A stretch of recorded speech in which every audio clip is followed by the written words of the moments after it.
Hi മുത്തുമണികളെ, ഇന്നത്തെ കുഞ്ഞു video ഞങ്ങളുടെ കുടുംബ വീട്ടിലേക്ക് ഉച്ചവരെ ഒന്ന് ചേക്കേറി കേട്ടോ. അപ്പോൾ ഉച്ചയ്ക്കത്തെ ഊണൊക്കെ ഇന്ന് അവിടെ നിന്നാണ്.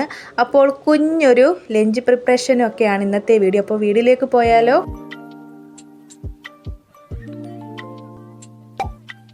അപ്പോൾ ഇന്ന് ഉച്ചയ്ക്കത്തേക്ക് അവിയൽ ഉണ്ടാക്കാമെന്ന് കരുതി. അപ്പോഴേക്കും കറണ്ട് പോയി. അപ്പോൾ ഞങ്ങൾ ഇടിക്കല്ലേൽ ഇന്ന് അവിയലിൻ്റെ അരപ്പ് ചതച്ചാണ് ഉണ്ടാക്കാൻ പോകുന്നത്. അപ്പോൾ ജീരകം ഇട്ട് പിന്നീട് ആവശ്യത്തിന് കറിവേപ്പിലയും 2-3 വെളുത്തുള്ളിയും 2 പച്ചമുളകും കൂടെ ഇടിക്കല്ലേലിട്ടൊന്ന് ചതയ്ക്കാം. ശേഷം തേങ്ങയും ഇട്ട് നന്നായിട്ടൊന്ന് ചതച്ചെടുക്കാം കേട്ടോ. ഇത് ഫോണിൻ്റെ ഫ്ലാഷാണ് ഓണാക്കി വെച്ചേക്കുന്നത്. ഒട്ടും തന്നെ അടുക്കളയിൽ വെട്ടമില്ല. അപ്പോൾ ഈ ഒരു രീതിയിലാണ് തേങ്ങ ചതച്ചെടുത്തേക്കുന്നത്. അതൊരു പ്ലേറ്റിലേക്ക് മാറ്റുവാണ് കേട്ടോ. അപ്പോൾ കുഞ്ഞു വീഡിയോ ആണ്. നമ്മൾ ചോറും അവിയലും മീൻകറിയുമാണ് ഞങ്ങൾ ഉച്ചയ്ക്ക് തയ്യാറാക്കാൻ തീരുമാനിച്ചിരിക്കുന്നത്. അങ്ങനെ തേങ്ങ തിരുമിയ പാത്രവും ചതച്ച ഇടിക്കല്ലിലൊക്കെ വെള്ളം ഒഴിച്ച് നന്നായിട്ടൊന്ന് കഴുകിയെടുക്കുന്നുണ്ട്. ഇപ്പോൾ തേങ്ങയ്ക്കൊക്കെ എന്താ വിലയല്ലേ.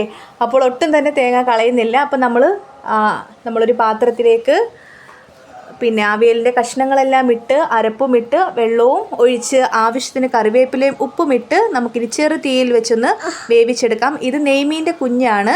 പിന്നീട് അരിയൊക്കെ ആ സമയം വെന്തിട്ടുണ്ടായിരുന്നു. അതൊന്ന് അടച്ചിടുവാണ് കേട്ടോ. ഞങ്ങളുടെ കുടുംബ വീട് ഒത്തിരി പഴക്കമുള്ള കുടുംബ വീടാണ് കേട്ടോ. അങ്ങനെ അരിയൊക്കെ ഊറ്റിയിട്ടുണ്ട്. ഊറ്റാൻ വേണ്ടിയിട്ട് നമ്മൾ അടച്ചിട്ടു. ശേഷം ഒരു മൺചട്ടിയൊക്കെ അടുപ്പത്ത് വെച്ചു. അതിലേക്ക് വെളിച്ചെണ്ണയാണ് ഒഴിച്ചു കൊടുക്കുന്നത്.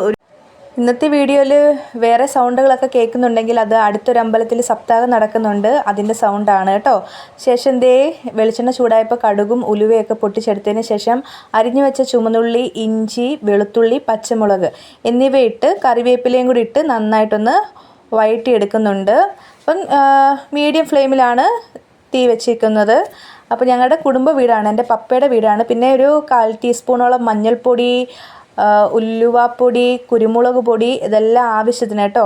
പിന്നീട് ഒരു 2-2.5 ടേബിൾ സ്പൂണോളം കാശ്മീരി മുളക് പൊടിയും ഇട്ട് നന്നായിട്ട് തീ വളരെ കുറച്ച് വെച്ചതിന് ശേഷം ഒന്ന് വരട്ടി കൊടുക്കാം. പിന്നീട് 2 കുടംപുളി ഇട്ട് ആവശ്യത്തിന് വെള്ളവും ഒഴിച്ച് കൊടുക്കുന്നുണ്ട് കേട്ടോ. അപ്പോൾ കുറച്ച് മാത്രമേ ഉള്ളൂ മീൻ.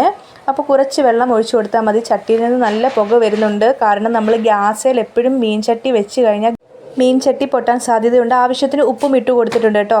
സമയമുണ്ടെങ്കിൽ നമ്മൾ കഴിവതും മീൻകറിയൊക്കെ നമ്മൾ അടുപ്പിൽ വെക്കുന്നതായിരിക്കും ഏറ്റവും നല്ലത്. അങ്ങനെ ചെയ്യാൻ ശ്രമിക്കുക. അപ്പോൾ നമ്മളുടെ ഈ മീൻ ചട്ടി പൊട്ടാൻ സാധ്യത കുറവായിരിക്കും. നമ്മൾ പുകയൊക്കെ തട്ടിക്കഴിഞ്ഞാൽ മീൻ ചട്ടി അങ്ങനെ പൊട്ടത്തില്ലെന്നാണ് പണ്ടുള്ളവർ പറയുന്നത്. അപ്പോൾ നമ്മൾ എളുപ്പപ്പണിക്ക് വേണ്ടിയിട്ടാണ്. അങ്ങനെ വെള്ളമൊക്കെ വാർന്നിട്ടുണ്ട്. അപ്പോൾ ഇനി ചോറിനി നമുക്കൊന്ന് ചെറു തീയുണ്ട് കേട്ടോ. അപ്പോൾ ഒന്ന് പൊരിച്ചെടുക്കേണ്ടതുണ്ട്. അങ്ങനെ കുത്തരി ചോറാണ് ഇവിടെ വെക്കുന്നത് കേട്ടോ. വിലയരിയാണ്. അങ്ങനെ ഉച്ചയ്ക്ക് ബ്രദറിന് കഴിക്കാൻ വേണ്ടിയിട്ട് കൊടുക്കാൻ പോവുകയാണ്. അപ്പോൾ ചോറെടുത്തു. ഇനി ചോറെടുത്തതിന് ശേഷം കുഞ്ഞൻ കലമൊക്കെ ഒന്ന് അടച്ച് വെച്ചതിന് ശേഷം ബാക്കി കറികളൊക്കെ എടുക്കാം. മീൻകറിയൊക്കെ പറ്റി വരുന്നുണ്ട്. കുറച്ച് സമയം കൂടി ഇരിക്കട്ടെ. അപ്പോൾ അവിയൽ എന്തായി നോക്കാം. അപ്പം ഇതിൻ്റെ ഇടയ്ക്ക് ഞങ്ങൾ പച്ച വെളിച്ചെണ്ണ ഒഴിച്ചായിരുന്നു. അത് വീഡിയോ എടുത്തില്ല കേട്ടോ, സോറി. പച്ച വെളിച്ചെണ്ണയൊക്കെ ഒഴിച്ച് സെറ്റാക്കിയിട്ടുണ്ട്. അപ്പോൾ അവിയൽ ഏകദേശം എല്ലാം വെന്തിട്ടുണ്ട്. കുറച്ച് ചാറോടുകൂടി അവിയലിരിക്കുന്നതാണ് ഇവിടെ ഇഷ്ടം കേട്ടോ. അങ്ങനെ അവിയലും പ്ലേറ്റിലേക്ക് എടുക്കുന്നുണ്ട് കഴിക്കാൻ വേണ്ടിയിട്ട്. അപ്പോൾ മീൻകറി പറ്റി വരുന്നതേ ഉള്ളൂ. ചാറ് കുറേ കൂടെ പറ്റട്ടെന്ന് വിചാരിച്ചപ്പം മീൻകറി എടുക്കുന്നില്ല. തലേ ദിവസത്തെ ഉണക്ക മത്തി വറുത്തതാണിത്. അവിയലിൻ്റെ കൂടെ സൂപ്പറാണ് ഉണക്കമീൻ. പിന്നീട് തലേ ദിവസത്തെ തന്നെ ചൂട പറ്റിച്ചതാണ്. ഇതൊക്കെ തന്നെ ധാരാളം കേട്ടോ. ഇപ്പം സമയം ഒരു 12 മണി ആയിട്ടേ ഉള്ളൂ. ബ്രദറിന് അത്യാവശ്യമായിട്ട് പുറത്ത് പോകേണ്ടതുണ്ട്. അതുകൊണ്ട് പെട്ടെന്ന് ചോറ് കഴിക്കാൻ കൊടുക്കുകയാണ്. അപ്പോഴേക്കും കഴിച്ച് തീരാറായി. എങ്കിലും മീനൊക്കെ പറ്റി വന്നു. മീൻചാറും ഒരു കഷ്ണം മീനും കൂടെ ടേസ്റ്റ് ചെയ്യാൻ വേണ്ടിയിട്ട് കൊടുക്കുകയാണ്. അപ്പോൾ ഇന്നത്തെ കുഞ്ഞു വീഡിയോ ഇത്രയുള്ള എല്ലാവർക്കും ഇഷ്ടമായാൽ എല്ലാ രീതിയിലും ഒന്ന് സപ്പോർട്ട് ചെയ്യണേ. എല്ലാവർക്കും താങ്ക്സ് ഫോർ വാച്ചിങ്.